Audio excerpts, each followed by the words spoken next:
Jay, we're back again with another episode thanks to our Dig Me Out Union on Patreon. You can help us make the next episode happen by joining us at dmounion.com or digmeoutunion.com. Jay joining us this week. He's a regular visitor now. We see him all the time. Both here and in the virtual world of Discord. It's Chip Midnight. Welcome back, Chip. Thank you. I was trying to think of some funny pun on our guest's one of his most famous songs, but I'll say that for later. Okay. You are bringing to us one of your interviews. This is when you talk to the people that we judge. That is true. That is true. Awkward. Yeah, exactly. So who was your interview with this time, Chip? So far, most of the artists I've talked to are like the front man, the guy that you would recognize from a video. I've always enjoyed, or I've always dreamed of talking to the bass player from a band or the drummer from a band, or people that maybe that you don't recognize the name of, but you recognize the band. In this case, I talked to Chad Fischer. Now, Chad Fischer is probably maybe not best known for, but his 90s work that he's best known for is being a member of School of Fish. That's right. He's the drummer originally, right? Yes. Well, now the funny thing, and we talked about it in the interview, is he actually didn't play on either of the School of Fish records. He was fired from the band before he had a chance to play on a record, and then brought back to the band to tour with them. Weird. That's odd. It's an interesting story. Maybe he has trouble with the click track. Well, a little spoiler to the interview. It had to do with a producer who kind of worked with his own rhythm section and brought them in. Yes. Again, a little spoiler, but the drummer who played on the School of Fish record that Chad It's Vinny Appice? It is Vinny Appice. No. the record that Chad is sort of associated with in the School of Fish history is the Human Cannonball record. Mm-hmm. The drummer who played on every record in the 90s, especially the early 90s, actually played drums. And who is that? Josh Freese? Josh Freese. Really? Yes.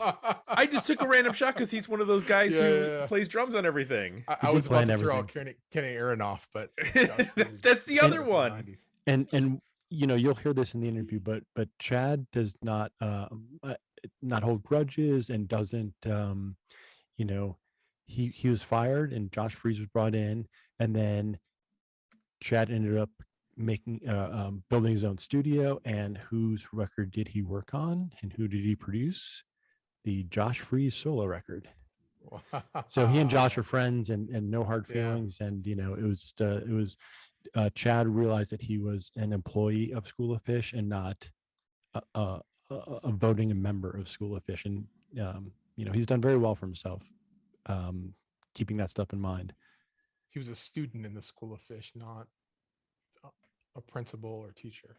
Yeah, joking that Josh Freese, and maybe not so much joking, is that I have dozens of CDs that Josh Freese played on. He played on a Magnapop CD. He played on this band Extra Large. He played on a bunch of stuff.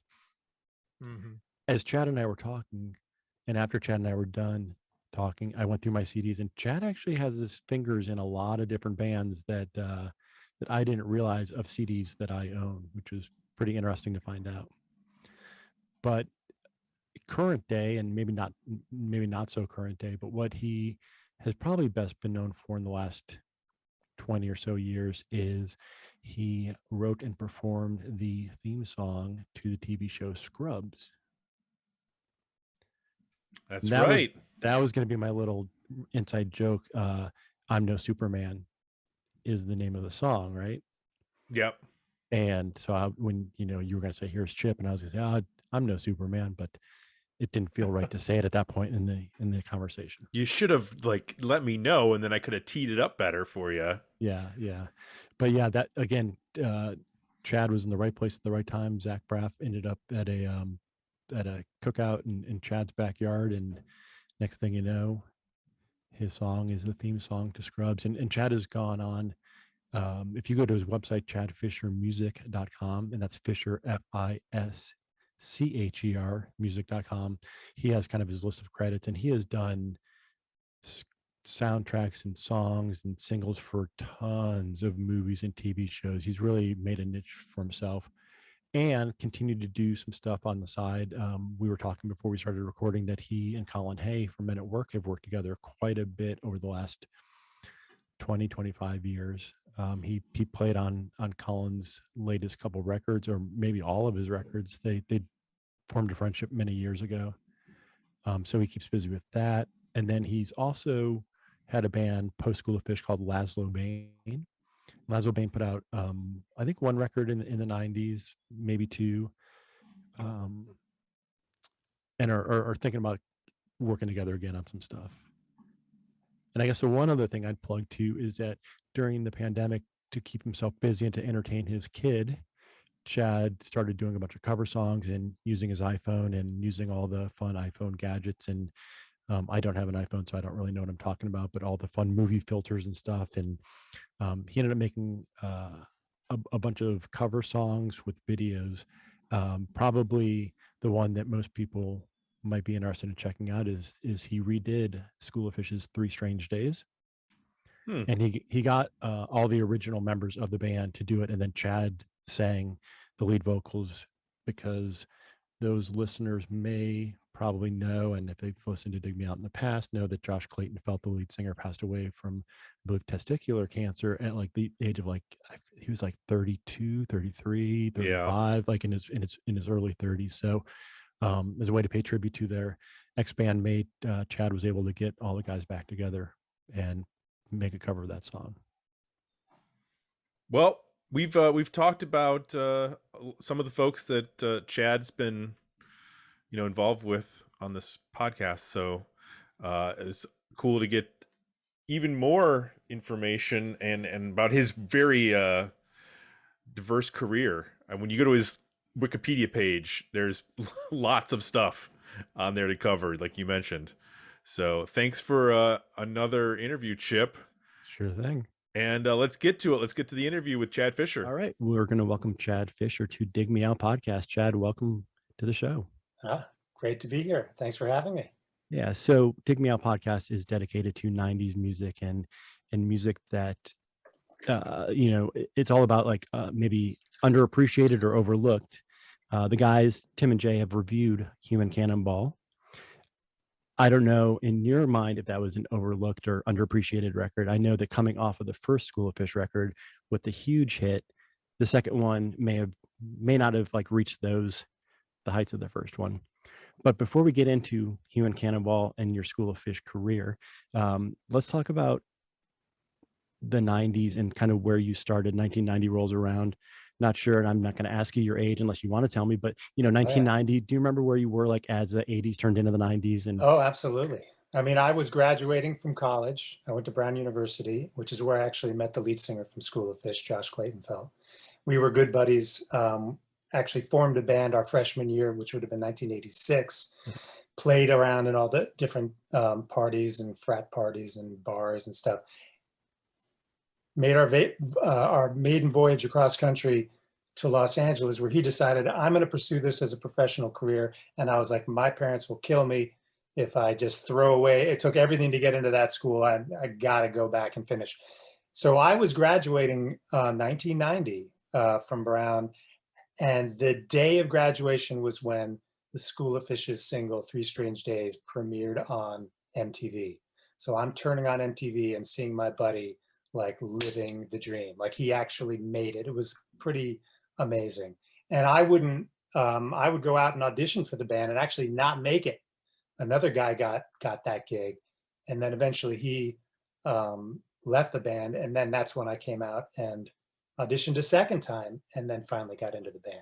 So that's why I'm coming in halfway through School of Fish's career with their second album, touring on that second album. But yeah, the 90s was, I mean, I graduated when I graduated from college, I went straight to New York.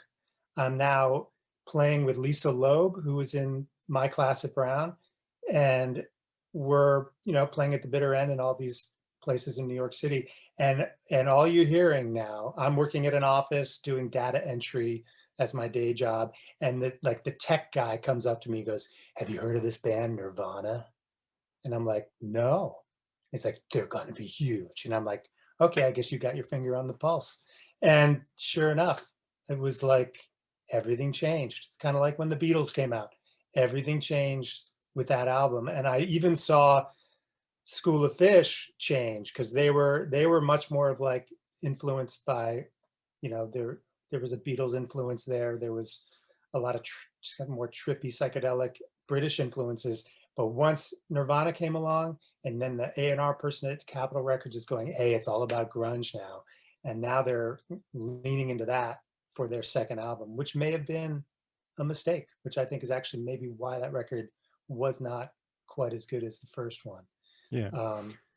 Feeling that pressure of the grunge. Yeah. But, What were so you and Josh were classmates at Brown.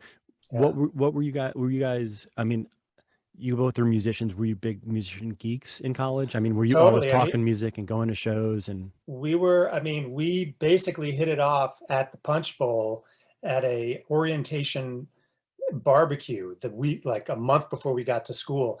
And we basically looked at each other and like, "Hey, you look like a musician." And we started talking about Elvis Costello and the Beatles and Prince. And we just had all the same, you know, we were just huge fans of the same kind of bands, same music. And when we got to Brown and we started our band, which was called The Eyes, it was a cover band, and we were covering all our favorite songs. It was The Police, David Bowie, Talking Heads. I mean, and these were the staple college classics at this point, you know, end of the, well, mid 80s, whatever. It was, yeah, it was the Clash. It was, you know, it was all the sort of post-punk, and then early 80s, The Cure. That's what everyone was playing. I mean, Brown had an amazing music scene, tons of bands, original and cover bands, and we were very blessed to be amongst like a lot of talented people, and which basically had everything to do with my career later on. I mean, if I had not met all those people and I had not become friends with them and played with them, I don't know where I'd be today. So Yeah. it was a pretty great scene over there. was Josh, I mean, did you know, was School of Fish like already a name? Was it something he was tossing around, or did he kind of sort of find himself as School of Fish when he moved to LA? When he moved to LA, he actually joined, he decided to stay because he had a high school buddy who was pursuing a career in acting, a guy named Andras Jones, who was also a musician. And those guys actually started a band before School of Fish. They had a band called The Boon, Boon. And they put out a little EP, they played around. And then I think that started to peter out as Andras was pursuing his acting career. And then Josh met Michael Ward. And then they were like, "Hey, let's start writing." I think they had an opportunity to write a song for a soundtrack, and that's kind of where it started. And then it just piled on from there, and they just they put out a little EP. They were playing to a drum machine, very sort of They Might Be Giants inspired. Just let's just do this. We don't have a band, but we can still play. And that basically that little EP that they made was like a demo tape, and that had 3 Strange Days on it, which ended up in a soundtrack to and I'm spacing the surfing movie with whatever. It ended up in a soundtrack, and then that's when they got publishers involved, and then record industry, and then, you know, once there's a little bit of heat on you, especially back then, and you're playing at all the clubs, Club Lingerie, which was a big club where a lot of bands were getting noticed, along with, you know, the Roxy and the Whiskey and every place else. They were quickly signed on that, and went right into the studio and made that first album. And I think that was all of about a year's time to get that done. So that time period was obviously way pre-cell phone, way internet. Were you keeping in touch with Josh, or were you just Yeah. okay? Oh yeah, we were still really good friends, and we were in contact all the time. And I was just fascinated just watching the whole journey take place, and so yeah, no, we remained pretty much best friends throughout that whole experience. So finally being able to come out and join the band was just an amazing thrill, to be able to play with my best bud and I'm basically entering, it's like walking into the party in full swing, and Yeah. I'm, the music's on, everyone's going crazy. And to see that was pretty remarkable. I mean, the day that I got the gig to be in the band, we started rehearsing right away because we had 2 weeks to get ready for a tour in England opening for Crowded House. And I was like, what? I'm going to be opening for Crowded House? This is insane. Yeah. And I love that band. So yeah, I mean, it was off to the races as soon as that happened. So Yeah. So listeners of the podcast and people who follow, so the podcast has a Discord group that people can join. And within that Discord group, I think everybody knows my background is that I was an 80s hair metal guy. And like we were talking before we started recording, Nirvana changed my world. The time period that you're talking, when Josh moved to LA, when you guys are keeping in touch, when Three Strange Days was being written, that's 1990, 91-ish, right? right. Was that sort of pre-Nirvana, Nevermind? Yeah, this would have been, I mean, I think when they were recording that first album, which would have been 1989.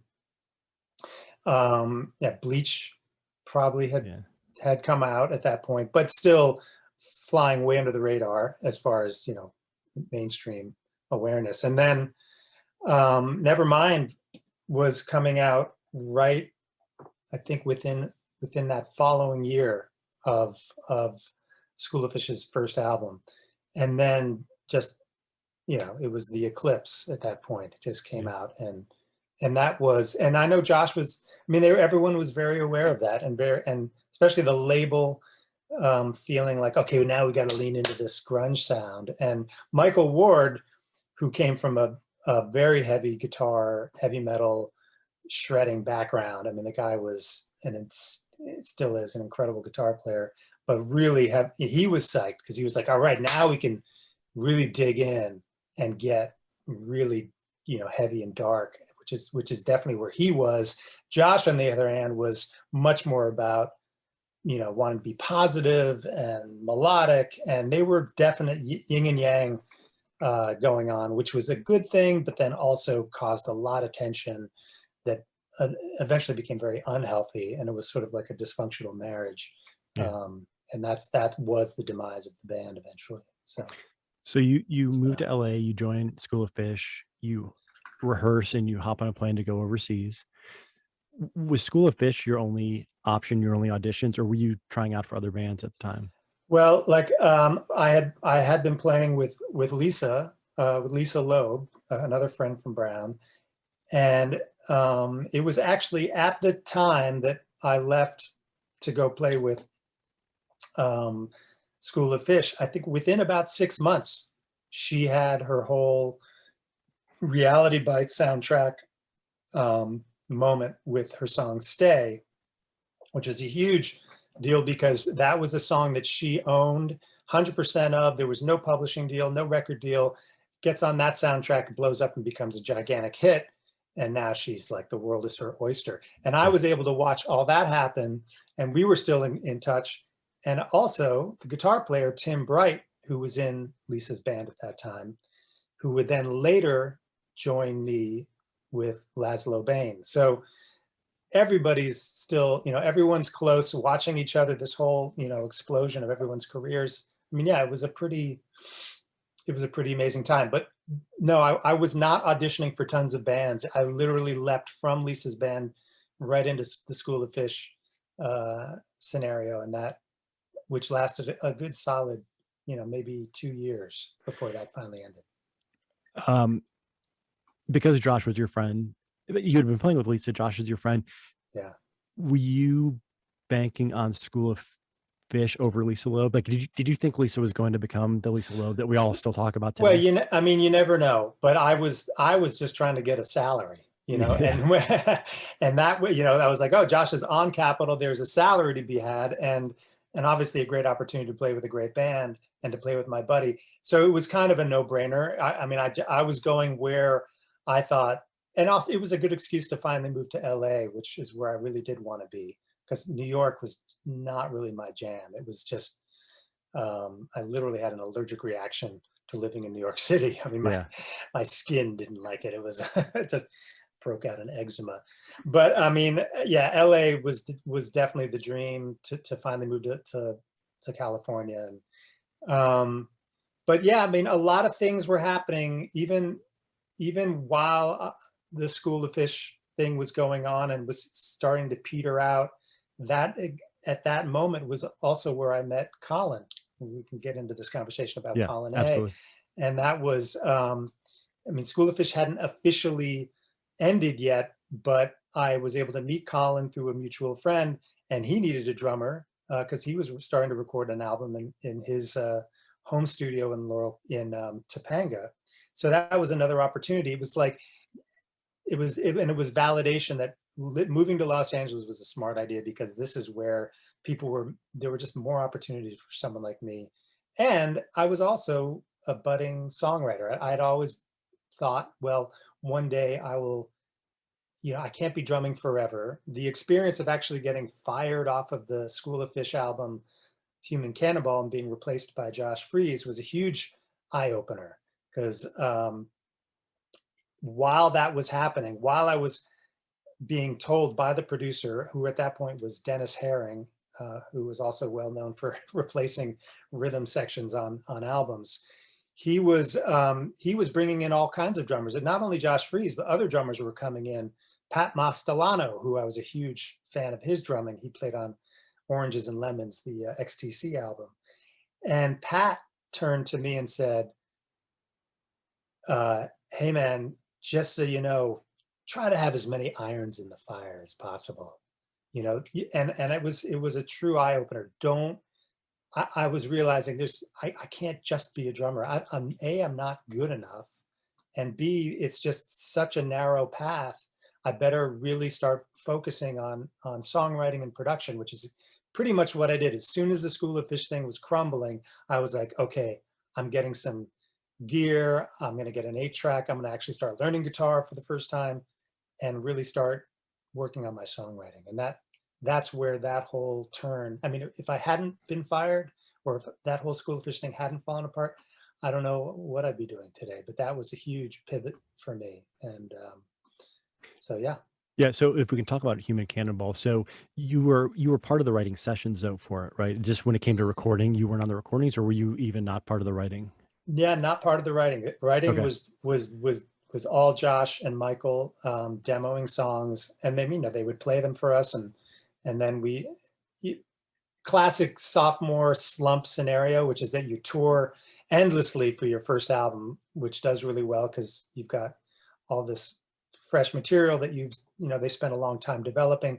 Then you've got 2 months to cram out material for your next album, and it really wasn't enough time. And I think that's along with the pressure of it being a new sound and wanting to go more grungy.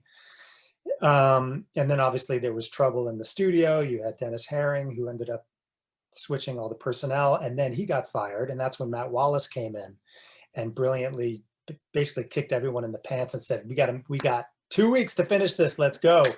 And that guy is he's just a great positive source of positive energy and motivation. And unfortunately at that point though, Josh Freese was going to be the drummer. So yeah, I mean, it was also a lot of shit going on. There was the riots in LA were breaking out right as this was going to, I think the day after I was told I was getting fired, the riots broke out. So it was some apocalyptic dark times. But yeah, so that's I don't know if I answered the question. But. Yeah. So I've never played any music, have no talent in that aspect, and I've never been in a studio to hang out in these sessions. But yeah. So were you essentially on paper or in reality an employee of School of Fish as opposed to? Okay. Yeah, Michael, you know, as it is with a lot of these bands, people don't often realize that usually it's just the singer, the songwriter who's signed and everyone else is on the payroll. Yeah. I think Jeff Tweedy and Wilco, that was this scenario. So, and I don't know, I'm sure the list is very long, but, Sure. and that was certainly the case for me and Laszlo Bane. But, and that's a tricky one because now you've got a band, they're not official members because they're not officially signed to Capitol, except for maybe one or two people in the band. How do you balance that out? How do you get everyone to feel like this is their project, and they're not just working for you? And that can be tricky. And it was also tricky that Josh was my best friend, but now I'm his employee. Yeah. And that can be tricky. And there's also the dynamics, the power dynamics going on in the band, because Michael and Josh are the leaders of the band. Well, then I come in as Josh's best friend. Does that throw off that balance? Well, maybe a little bit. Does that make Michael a little, unsure of me? Maybe a little bit. It took a little time to warm up, for me to warm up to him or him to warm up to me. But I think that when I went off to form my own band, I had a very clear directive that I wanted to have a real family, a brotherhood, guys that trusted each other and knew each other. So the band that I ended up putting together was that guy, Tim Bright, who played guitar with Lisa, and then his two buddies that he went to school with and played in band with all through college. So I, in a way, was joining their band because they already knew each other for years. And but anyway, it was a once they were in Laszlo Bane, we were writing together. It was a four-way split. When we were all in the same room writing a song, we split it four ways, and it was a much healthier camaraderie because now everyone feels like they're a member of a family, and that's, I think that's crucial. I do want to hit one or two more questions about Human Cannonball. So you were fired, but then you like were you fired and told like thanks for your time, School of Fish, goodbye, and then brought back, or how did you ended up touring on that record? So how did that work out? I wasn't fired, since I was never a member of the band. It wasn't like I was fired from the band, but I was definitely told, we've decided to go with this other drummer. And remember, there had been other drummer. It wasn't just Josh. There was other. So you could actually even say Pat Mastellano didn't make the cut. Yeah. So actually, when I was auditioning for the band the second time, Jack Irons, famous Jack Irons from Red Hot Chili Peppers, he didn't make it for whatever reason. It might have been a personality thing. He may have actually been too famous, and they may have been intimidated by that. I don't know. So much goes into those decisions. Sure. But yeah, I was definitely told, hey, we're going to go with Josh Freese. And whether I was going to continue on in the band was definitely up in the air, but I was hanging out hoping, that I would be. And then eventually I was. And, so I'm sure they asked Josh, but Josh was way too busy. He was busy playing with Paul Westerberg and playing with, and everyone and every other band that wanted him to join their band. I mean, remember, Josh Freese was only 21 years old. I think I was 24 at that time. So yeah, he was just a kid, but he was amazing. I mean, we were talking before we started the recording. I have so many CDs from the 90s that Josh Freese's name is on. It's incredible just to think how much he played on. So Human Cannonball tour. Tell me about that. You headlined, I think I saw you guys in Columbus, Ohio, which was, this better than I as a traveler and going in and hitting these different markets, but 3 Strange Days in Columbus, Ohio. I would bet that there's a couple schools of fans, or fans who think that School of Fish was from Columbus because it remained on the #1 most requested song on the local alternative station for 15, 20 years. And wow. And I think School of Fish in the early days, if I remember correctly, played in Columbus a lot. Yeah. And then there were probably other fans who thought you guys were the biggest band besides the Beatles, right? Because they heard you on the radio every single day.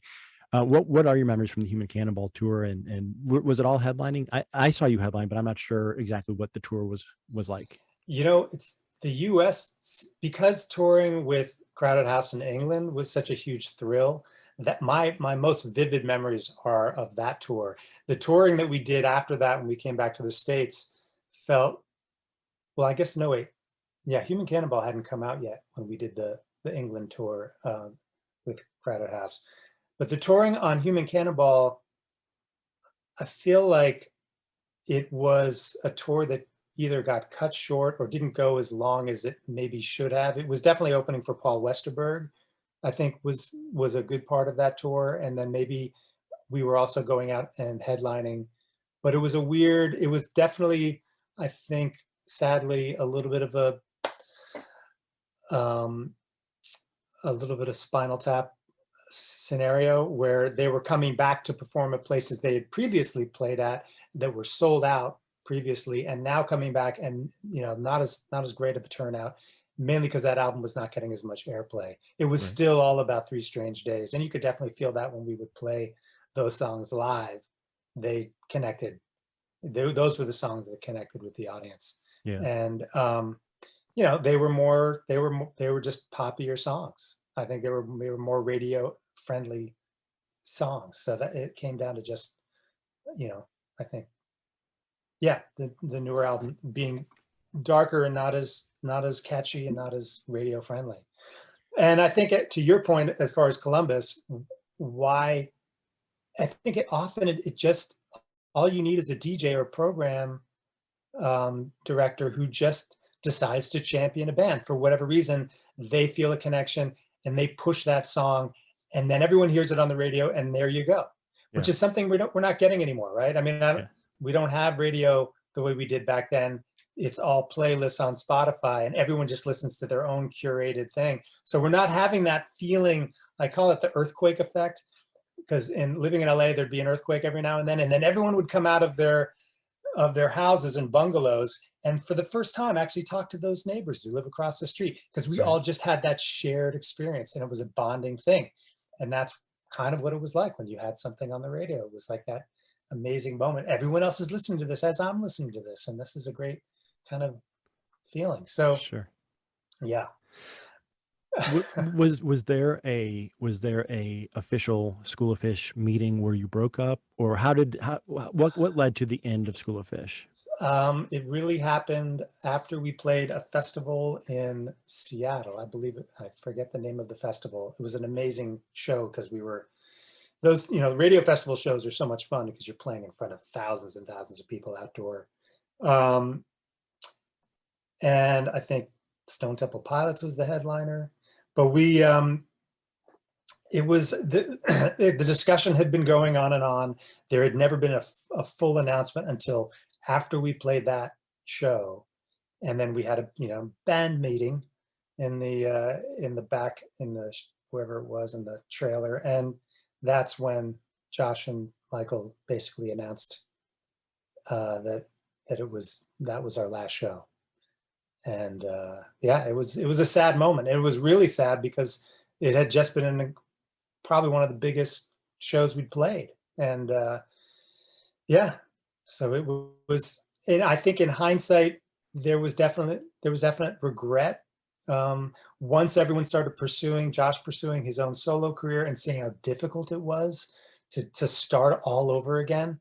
There were definite moments where I think that there was, gosh, maybe if we had just figured out a way to make it work, we could have kept that momentum and built off of the momentum and all the years of work that we'd put into it. But that, I think it's definite proof of how much of the differences in personalities between Josh and Michael and their desire to go and do their own thing was that it just wasn't gonna work. Yeah. Yeah. So you had mentioned that you started investing in buying equipment and learning how to write songs and playing guitar and all that kind of stuff. So yeah, did you jump into something right afterwards? Before you answer that, let me say that like I said before, the 90s were when I started writing, and I'm a collector of music, and so I have hundreds of CDs that Josh Freese played on, but thousands of CDs. Yeah. And I did not realize how many albums you have your fingerprints on. And so I was going through my collection after reading your discography. So I have the Star 69 record that you played on before we started this recording, but we talked about you worked with Josh Freese. Right. And then, I have Josh's solo album too. Yeah. And then I have from a record store, the advanced promo copy of the Laszlo Bane CD. Nice. So talk to me. School of Fish breaks up. All those things I just mentioned, and just the work you were doing. Did Laszlo Bane start afterwards? Did you start producing bands? Were you doing them at the same time? What was School of Fish breaks up, and now what? So School of Fish breaks up. I go record Colin's record, Colin Hay, who I met through a mutual friend, and that is about 6 months of work, driving up to Topanga every day. And meanwhile, I'm house hunting, and I find a tiny little bungalow in Laurel Canyon. So this is around 1994, 95. I finally find this little place. It's got a garage in the back, and I get right to work gutting the garage and turning it into a recording studio. And at this point, my main goal is I'm going to be a producer. I'm going to be a songwriter. I can't rely on drums alone. And that's over the course of the next 2 years or year and a half, 2 years, I just start producing every singer-songwriter, every musician that I've ever played with, or the bass player in that other band, or blah, blah, blah. And that is basically how I start this little business of recording people's demos, also doing a little, maybe some music for a commercial, or so that now we're talking 95, 96. And while that's happening, while I'm producing other people's EPs and CDs, I'm also writing my own music, thinking if I'm gonna get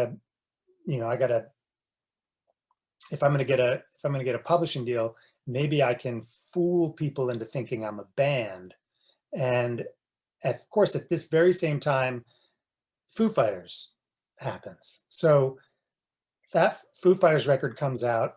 Also, Weezer has come out with their first album, which I'm totally blown away by. And it's basically saying, it's giving me permission, and probably a lot of other people, hey, all you need to know is about 3 or 4 chords and write a good catchy pop song and just turn up the distortion and keep it light, keep it, have a sense of humor, have some levity to yourself, and have it be fun and have it rock. And then basically garage rock was just, at an all-time high. You got Pavement, all these bands that, that are basically, it's the turning of the dark period of grunge into the more pop version. And that's basically where Laszlo Bane was born. And I just started writing these songs, recording them all myself. And then luckily a guy named Jeremy Toback, who was signed to RCA. I know Jeremy. And I was recording some of his demos and one of his like early versions before, as he was getting signed, or maybe just before he got signed. Anyway, he was getting played on K-Rock. K-Rock in LA had Sunday night local hour with Zeke. And he had just been playing Jeremy's stuff, and Jeremy actually gave Zeke my demo of my Laszlo Bane songs. And Zeke was like, hey, this is cool. And he started playing some of the songs on that. And basically the next day, Monday morning, my phone wouldn't stop ringing. It was labels, A&R people. I was like, holy shit, what the hell is happening? And I had to quickly go out and get a lawyer, who I, luckily enough, was able to find the same lawyer that represented David Grohl in his Foo Fighters deal. And her name was Jill Berliner, and she was all about championing, these young artists and getting them to retain their master rights and all this stuff. So I was, it was just one of those total stars aligning and moments. And so my first, I'd never played guitar and sang in front of an audience before. I was like, what the hell am I doing? How am I going to pull this off? Like, well, first I have to hire Josh Freese. So Josh was in the band. I had the original, one of the bass player who played in School of Fish, played on that. And then Lyle Workman. Lyle Workman was and is the legendary Lyle Workman. He was on tour with Frank Black at that time. Later on would play with Beck and with Sting. The guy's an amazing composer. He's also one of my best friends. He I had met him through a mutual friend. He played guitar. We had actually written some of the songs for that Laszlo Bane record together. So yeah, I had like an all-star band. I mean, no matter how bad I was as a singer or guitar player, it didn't matter. I just stand there and let those guys play. And that basically is how Laszlo Bane started. So it was all happening pretty fast. And I was definitely, yeah, it was, you know, once that record deal happened, I was able to put all the other projects kind of aside. I didn't have to worry about producing other people as much anymore. It was all about Laszlo Bane years. And then, you know, we were lucky enough to make 2 albums for them. And for Alamo Sounds, that was the label that we got signed to, part of Geffen. And then come 1999, we're about 4 years later, that label is folding, and they just gave our record back to us. They said, I know you guys spent 2 years making this, but we're not going to be in existence anymore, so you can have it back. And that led to the Scrubs theme song happening, which is a whole nother story. Yeah. I'd have some other questions first. Yeah. We'll get to that in just a second. So 2 things. One is, so I love that you name dropped Jeremy Toback again, like a big fan. And I was into he was in what, Satchel or Brad? Yeah, he was in Brad. Brad. And Brad, yeah, what an amazing band. In the early days of the internet, somehow I found his email address and sent him notes. And so we traded correspondence a little bit. And I interviewed him around the Another True Fiction, I think. That was the name of his record. Sounds right. Yeah. So name drop some more people. Who else did you record in your studio during that time? Anybody that I might have CDs of in my collection? Oh gosh, there was actually an interesting period where there was a lot of people coming through. I had oh gosh, I should have written all this stuff down. Oh, when you put me on the spot, my memory just totally blanks on everybody's names. But Billy Idol. I've heard of him. Yeah, he was being produced by Kevin Hunter, who was, I have to mention Wire Train. So Wire Train, which was another band that they were around in the 80s, huge, Josh and I were huge fans of. Well, while we were working on Human Cannonball, Wire Train was working on an album across town, and I can't even remember the drummer, Brian McLeod in Wire Train, and Michael Ward, the guitar player from School of Fish. They were both working on an album together. They were, at this point, they were session guys. They were playing on a lot of other people's records. And Matt Wallace was producing this album. And I'm spacing the name of the artist, which is a total crime at this moment. But we were able to go over to the studio and meet the rest of Wire Train, and which is a huge thrill for Josh and I. And then we became good buddies with all of the guys in the band. Jeff Trott, incredible guitar player in the band, also played on World Party's first couple of albums, which again, like probably one of my favorite bands of the 90s, of the 80s into the 90s, and still to this day is World Party. Yeah. So like someone like Jeff Trott would actually come to my studio because he just finished a song and we would kind of finish it together. I was co-writing stuff with Kevin Hunter, the singer from Wire Train. He and I wrote one of the songs, Flea Market Girl, which is on the first Laszlo Bane album. Brian McLeod, amazing drummer, would end up playing drums on a bunch of Josh's solo stuff. So I ended up finishing Josh's last solo album, which he had recorded at this point 3 times with 2 different producers. Finally decided to just finish it all himself. And then I helped him mix it and add some other stuff in my studio in Laurel Canyon. This would have been 1999. And he was, as we were finishing that, he was suffering from all kinds of pain, back pains and things, in which we would discover turned out to be cancer. And then he would only live for about a month after basically we finished his album, and then he had about a month to live. It was, devastating. Yeah. Again, that's happening while my label is folding, and it's not, you know, it's sort of two bookends of the beginning of the School of Fish, not, you know, getting let go of that album. The riots are happening. This is early 90s. Now we're at the end of the 90s, and Josh is passing away, and the music industry is collapsing. I mean, it's really, really dark times. Yeah, So, for sure. yeah. I became aware of Laszlo Bane. I'm pretty sure because I saw the video for Overkill on 120 Minutes or MTV. I think that's probably how I discovered you. And then as I was going through a local CD store, came across the advanced promo copy, and Yeah. that's when I discovered on the back. I think it says that you were in School of Fish, and this was, you know, this was early internet days, and so I didn't have Google at my fingertips. So to see Chad Fischer, School of Fish, and then trying to think who was Chad in School of Fish, because I didn't know, I only knew Josh and Michael's names, and so, you know, putting all the, I'm like, Chad was not a guitar player in that band. And anyway, it took me a long Yeah. time to figure out that you were the drummer from School of Fish, but that you were leading this band. So at the time, not knowing your history with Colin Hay, it seemed like quite a coup to get Colin Hay, who I'm imagining, just like me, you and I both grew up with Men at Work's Business as Usual and Cargo Records as kind of, Yeah. I mean, those are the first like cassettes I remember buying. Yeah.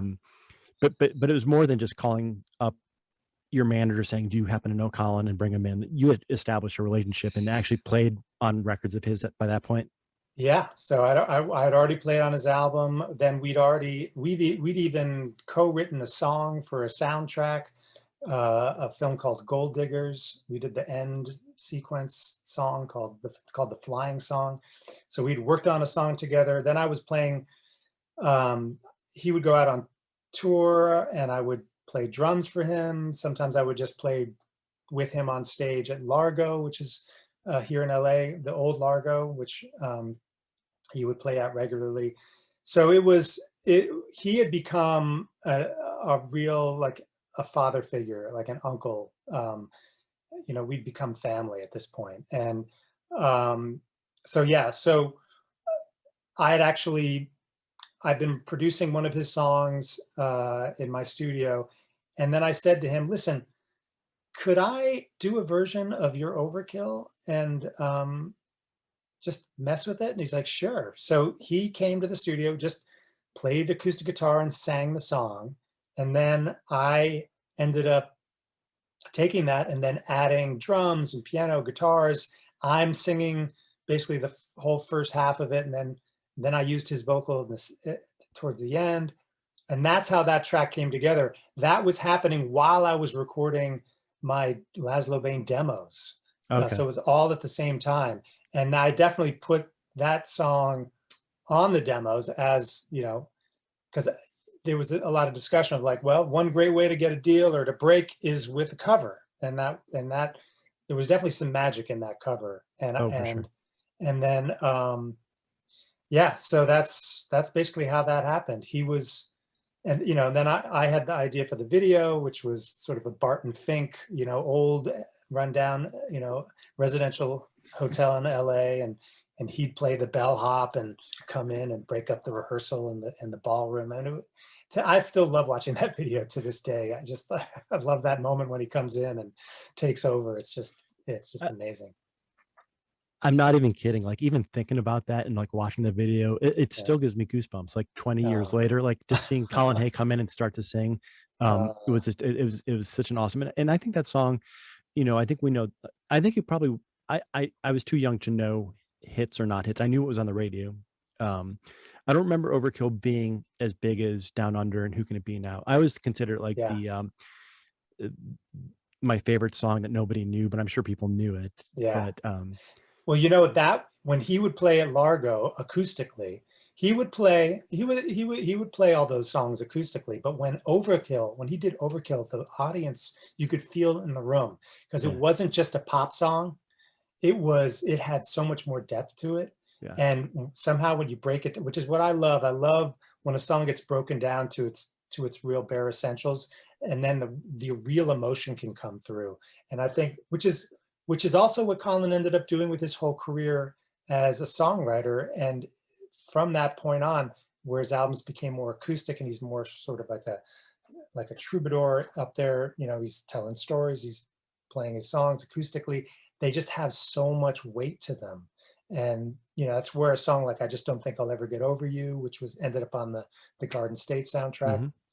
By the way, I should do one little shout out, which is it just reminded me, describing the whole process of recording Overkill, having him come to the studio, play acoustic guitar and sing, and then I added a bunch of stuff to it. That's exactly what we just did last summer for his new album. Well, he's got 2 albums that have just come out, but the covers album that he just put out called I Just Don't Know What to Do With Myself. There it is. And that was basically what we were doing again. It was the same thing. Like, he plays his guitar and sings, and then he just says, have fun and put whatever you want on it. And it's just, it's one of my favorite things to do, is to just like, it's almost like a challenge. Okay, here's what I've done. Now what can you do to make it better or just add to it? And it's just, it's where I just feel like, how lucky am I? I mean, this is like a fun hobby that I get to do, and I've figured out a way to turn it into a career, which is just totally insane. So that's a fantastic segue into, like, so 1999 becomes 2000, and all of a sudden, like, your career behind the scenes and in front of the scenes takes off. I mean, you score the theme song on a TV show, you're working with Colin, you're producing bands, you're keeping Laszlo Bane going. Like, do you feel almost more alive in the 2000s and in the 90s even? Well, I always say, like, from the tragedy of the end of, you know, of that, you know, everyone said, remember the Y2K? Everyone was freaked out that every computer was going to crash because they hadn't figured out the dates, you know, in the programs, in like all the computers, and the whole world was going to come to a stop. And there was this, it was such a crazy time coming out of the 90s. And I do think that, God, how lucky I was that so many of these weird, because a lot of these things are just happy accidents. I just happened to have a barbecue where one of the artists that I was producing at this time, now I should actually say that Laszlo Bane was sort of over at this point in 2000, 2001. We got our album back, but we're not touring. We're not really making any more records at this point. I'm now back in the studio, busy producing a lot of other people, because now there's a huge music scene that's exploding of singer-songwriters at a club called the Hotel Cafe. And Carrie Brothers is playing, and through like one person I meet another, and I meet another, and now it's all these people who had actually all gone to Northwestern, and Zach Braff was one of them, and he happened to live up the road from me. And so I'm producing all these friends of his, and then Zach comes down to a barbecue that I'm having. I'm playing the songs that I've been producing, and I'm passing out the Laszlo Bane CD just because I've got a stack of them. I don't know what to do. And he just takes it home and goes, and then emails me. He's like, dude, this song would be perfect for this show that I'm just doing the pilot for. And he single-handedly convinces the producers to make that song the theme song. They were like, no, we actually don't have any plans for a theme song. We don't have enough time for a theme song. There's too much dialogue. And he's like, no, you got to just play it and listen to it. It's perfect. Anyway, he convinces them. And that was the moment that really changed everything. Because now I'm in the TV world, and now I can actually get an agent and start maybe trying to get jobs writing for television. And at that same time, actually right as that was happening, I did get a job doing the music, all the songs and score for a show called My Guide to Being a Rock Star, which had starred Oliver Hudson. And I basically had like a couple months to write all these songs that they would then be performing on the show. They hadn't hired a composer, so I just pitched myself, even though I'd never been a composer before. But they're like, yeah, we can use the songs and the score and blah, blah, blah. So that led to that. And this is all 2000. This is all 2000, 2001. And then I remember I was supposed to get on a plane to go to Canada, actually, to help the band in one of their performances on that TV show. and 9/11 happened that day. I was supposed to get on the plane. Wow. Obviously, I didn't end up going anywhere. Yeah. So I'll always remember that. But so yeah, this is all in those first couple of years. A lot has changed as far as just being a guy in a band to now, which was sort of the plan. I got to do other things. I got to produce other and do other, do other kinds of music work. And it just ended up, things just, there were just a lot of happy accidents and a lot of luck and a lot of, I don't know. They always say it's luck and preparation. I guess I was pretty prepared.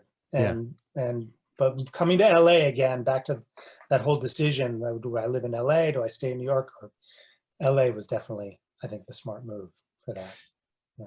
And being prepared is phenomenal. I mean, I don't have all my CDs. They're in another room, but I was actually going to pull up like maybe even the Star 69. Like, I don't know if. Oh, yeah, we need to talk about that for a second. Okay. So Star 69, they were a band on Radioactive. Oh wait, what was the label? Radioactive. Yeah. And so back to Wire Train for a second. The drummer, Brian McLeod, was supposed to play drums on that record. And Don Smith is the producer. Don Smith, who had produced everything from the Stones. I mean, the guy's a legend. He, at the last minute, Brian couldn't make the gig. I can't remember what he was doing, but he gave me a call and said, "Hey, I'm going to put you up for this job just because they need a drummer. It's perfectly in your style. It's nothing too complicated. It's just straight ahead, alternative rock." So that's how I got that gig. And now I'm driving out to Agora Hills, where Don Smith's studio is, and I'm meeting the band.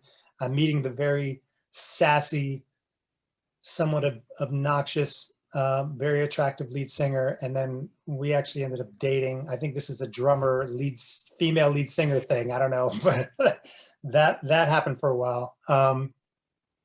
And then the bass player in that band, Warren Huart, now runs, I think, one of the most successful Produce Like a Pro YouTube channels, teaching people how to produce. And he owns My Old House in Laurel Canyon. That's crazy. He runs that podcast or that YouTube channel and the studio out of my old studio. He's now got an SSL console in there. He helped Aerosmith finish their last record in that studio, and you can watch him on YouTube. I get to, you get to watch him, interview all these amazing, legendary producers and engineers. But so being prepared, so you do, like Warren is doing something now, but there's a lot of bands where people aren't prepared, who have had to go back into the corporate world, right? So, I mean, or not back into the corporate world, but get other jobs. So it sounds like you're in a good place. Well, Lyle Workman, who I was mentioning earlier, when we met, we met through a mutual friend, Michael Urbano, another amazing drummer who's played in a million bands. He's sort of another Josh Freese. They had played in a band called Bourgeois Tag back in the 80s. And in fact, Lyle had written their own, kind of their biggest hit, I Don't Mind, which I was a massive fan of. When I found that out, I was like, holy shit, you wrote that song?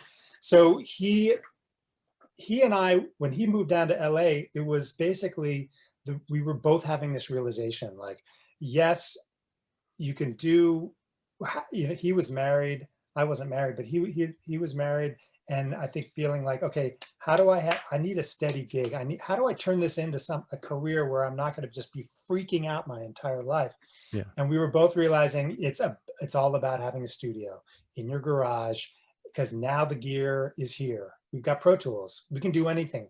You don't have to go to a massive studio, which is oddly enough what Warren's whole show is about, which takes place in my old studio, which is you can do this.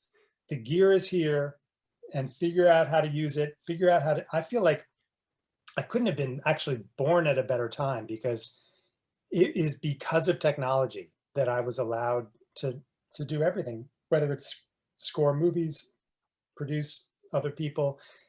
You can pretty much, where there's a will, there's a way now. And I think that that was always, yep. Again, I'm also the son of a neurosurgeon who always wished his son had gone to medical school. So Yeah. there was always this pressure for me to figure out a way to make it happen and to succeed, failure not being an option. And that pressure, which I hated at the time, I thank him for. And because you have to have that hustle, you have to have that drive and determination, because I do now see a lot of the musicians that I did know back then who maybe it's a serious struggle now more than ever. We're in the, it's been a slow decline and demise of the music industry. Now it's the entire entertainment industry is going through this. What Napster did to the music industry, streaming is doing to the entertainment industry.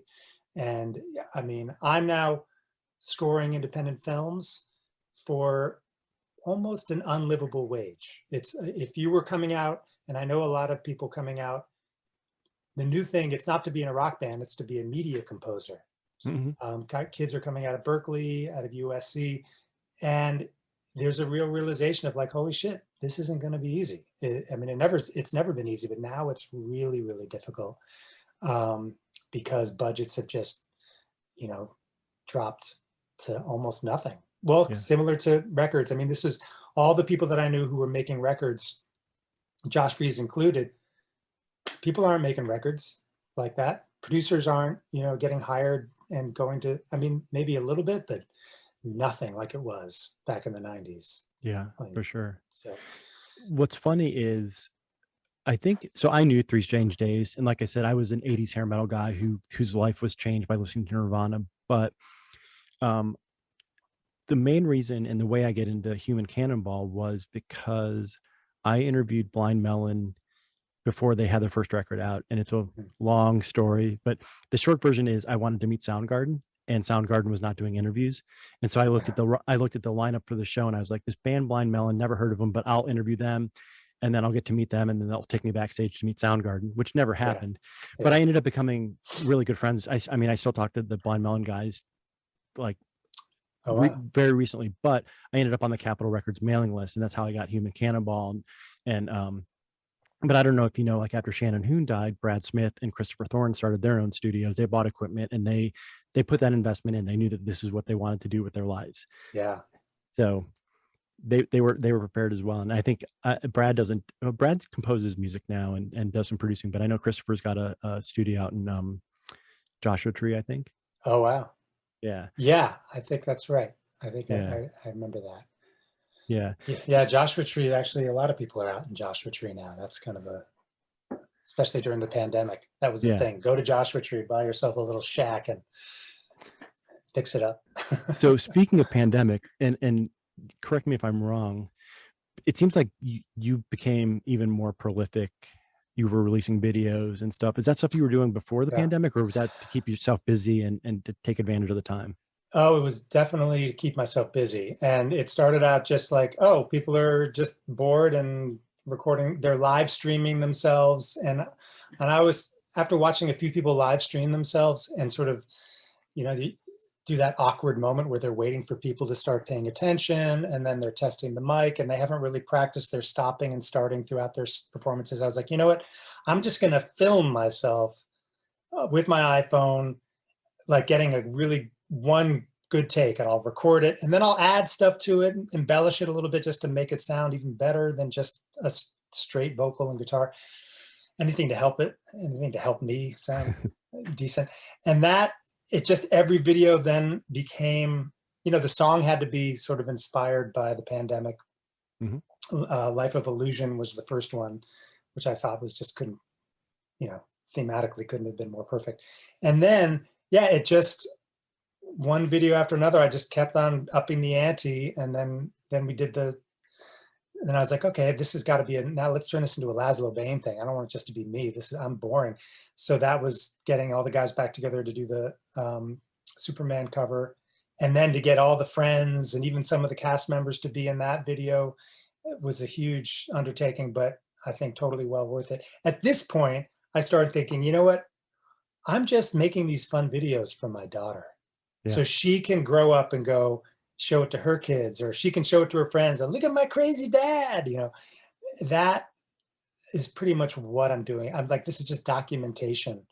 And I don't know, I definitely got pretty into the whole, then it was like, let's get some green screens. Let's get really crazy. Now we can play. Oh, we're green screening ourselves. We can play anywhere. We can play on a mountaintop. We can play on SNL. So that basically, that was just every month was like, let's do a crazy video. And then at the end of it, I was like, hey, this is an album. Let's just, so I kind of remixed it a little bit and then put it out as an album, and that's Someday We'll Be Together. And it's Laszlo Bane and Friends, and there's even a cover of You've Got a Friend, the James Taylor song on there. And I'm able to get, so another friend I convinced to move to LA to come out here just because they would be a great addition into getting into like composing as well as doing their own thing, is Larry Goldings. And Larry Goldings, an amazing jazz pianist, organ player. He's been signed numerous albums. The guy, he plays with James Taylor, he plays with tons of people. He's had an incredible career. He and I go all the way back to music camp. We met when we were like 13 years old in Maine at Camp Encore Coda. So anyway, when I was like, okay, I'm going to do this James Taylor cover, I'll get Larry to play on it. I'll get Colin Hay to sing on it. I'll get Louise Goffin, who was my neighbor in Laurel Canyon. She's Carole King's daughter. Carole King wrote the song. I mean, it was just like, and then, Paul, oh my gosh, my brain. Dan Rothschild plays bass on that. And Dan is Paul Rothschild's son. Paul Rothschild who produced The Doors. Dan lived right behind me in Laurel Canyon. So he was my neighbor behind me. So anyway, that ended up being a really great sort of ode to Laurel Canyon. And so there's a lot of collaborations on that album, and Bert and Ernie are in the video. And Bert and Ernie, yeah. That's actually Bert and Ernie, care of Lisa Loeb's husband, Rowie, who is a huge fan of the Muppets and had those. I don't know if he had those made. I don't know where he got those, but he's got an amazing collection of puppets and everything. So, yeah. But did Dan Rothschild? I met him because he was in Nancy Wilson's band, and they came in. They did a album signing when they were in Columbus just a couple of years ago. Yeah. Did he play with Jeremy Toback? Maybe not Dan. I don't think Dan played with Jeremy, but Dan played with Better Than Ezra. In fact, he produced the first Better Than Ezra album in Santa Monica. I think he was talking about how like they recorded the amps in a van in the driveway. I don't know, it's a bunch of crazy stories, but Better Than Ezra, he did that album. And in fact, the singer from Better Than Ezra ended up being my tenant for a while. He lived in that Laurel Canyon house while I still owned it, but I had moved to Santa Monica. Have you thought about writing a book? Oh gosh. No, I have too many albums to make at this point. I don't know if I could ever, that would be a huge undertaking. Start your own podcast. You seem to have like all these connections in this like very deep contact list, and you've a lot of connections and spider webs that all lead back to you somehow. I don't know. Maybe. A couple of people have said I should do a podcast. I don't know. I have fun being on podcasts, but who knows? Everyone, it's so many podcasts now. It's unbelievable. Does the world need another podcast? So with the pandemic project, you ended up doing 3 Strange Days. Yes, and that was so. After getting Laszlo Bane back together, I was like, shit, I got to. I had actually, just a month before the pandemic broke out, we had a 20-year anniversary of Josh Clayton Felt's death, a celebration in our house here in Santa Monica. And all his family, extended family came over. A lot of old friends, people I hadn't seen in ages came. And we performed a bunch of Josh's songs. And I played Euphoria on the piano, and Larry and I did a couple songs. Backwards World. And it was a really amazing, I mean, it was just an incredible afternoon. And I had been thinking what was, so now fast forward another year into the pandemic, and I'm thinking, what, got to do another cover. It was all covers at this point. So let's, yeah. And then I was like, it's going to be 3 Strange Days, and I'm going to get Michael to play on it. I'm going to get everyone to play on it. And I literally just, I drove out to Michael's house and had him play. He played some stuff in his studio, but then I had to videotape everybody. So I had him do his solo, and he's plugged into a little pig nose amp.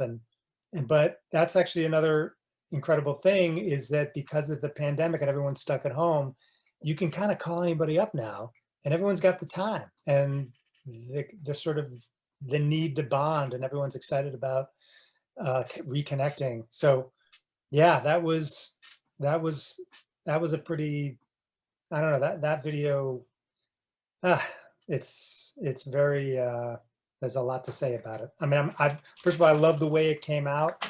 There's a little bit of a nod to, sorry, I just had someone come in the studio.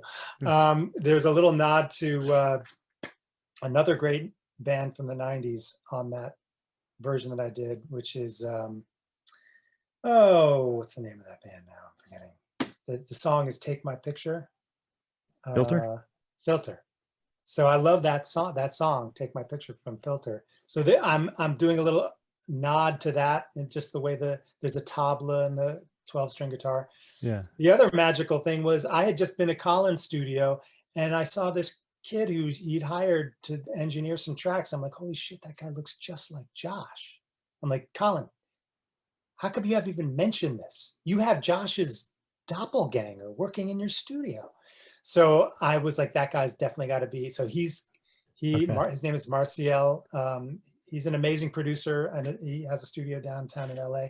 Anyway, he came over and he plays the sitar. I don't know, just having him in the video, just to bring Josh to life in a way, was pretty amazing. But yeah, and then have all the guys, including the original drummer MP, playing drums on it. I don't know, it was a School of Fish reunion. I mean, it was, if there could be one, this was it. So that was pretty amazing.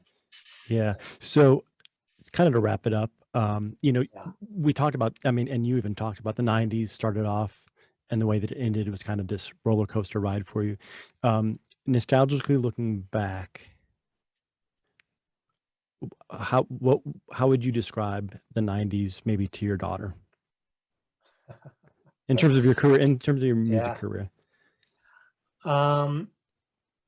Well, I would say that it's all about the work. I would say that there's a time in your, you get out of school, you get thrown out into the world, and what are you going to do? What are you going to do with your life? And that whole decade was me searching frantically, trying to figure out, what am I doing with my life? I mean, it's waking up every morning with a panic attack of like, holy shit, if I don't figure this out, I might end up homeless on the street. I don't know. Like, it's those panic attacks, which basically created the drive, I think, for me to just do everything I could to figure out what it was that I was going to do. And that meant trying out as many different things as possible. And I don't know, but I also feel like, how lucky was I to land in, if I was getting out of college right now, coming to LA, I'd be screwed. I mean, the opportunities that were around back then there were just so many more, and it was such a fertile time, great time to be a songwriter and to be in a band. I mean, the idea of being in a band, I don't even think that just doesn't exist the way it did back then. So and I say this to everybody, everyone I know that we all grew up during that time, we always say how lucky we were. Even Colin is like, how lucky, yeah, I'm like, how lucky you were. I mean, for a long period of time, he would always say, I wish I could have a huge hit again. I'm like, yes, but look at what you did. I mean, look at what you did have. How lucky you are. And I should just end with one little story, which I was lucky enough to meet Paul McCartney at Colin's house. We had dinner together just five. It was just a small gathering, and Colin was saying this very thing. He was like, I just wish I could get a hit again like I had back then. And then Paul looked at him and said, well, Colin, I'm looking around right here. I'm looking around at your house and I'm thinking to myself, not so bad. Not so bad. And I was like, and Colin I could say that, but he won't hear it. But here you got Paul saying it. And I think it sunk in a little bit. It was, so anyway, that would be my whole statement about the 90s, that I was able to live it and got not so bad, not so bad. That is a fantastic story to end on. I do want to give you the chance.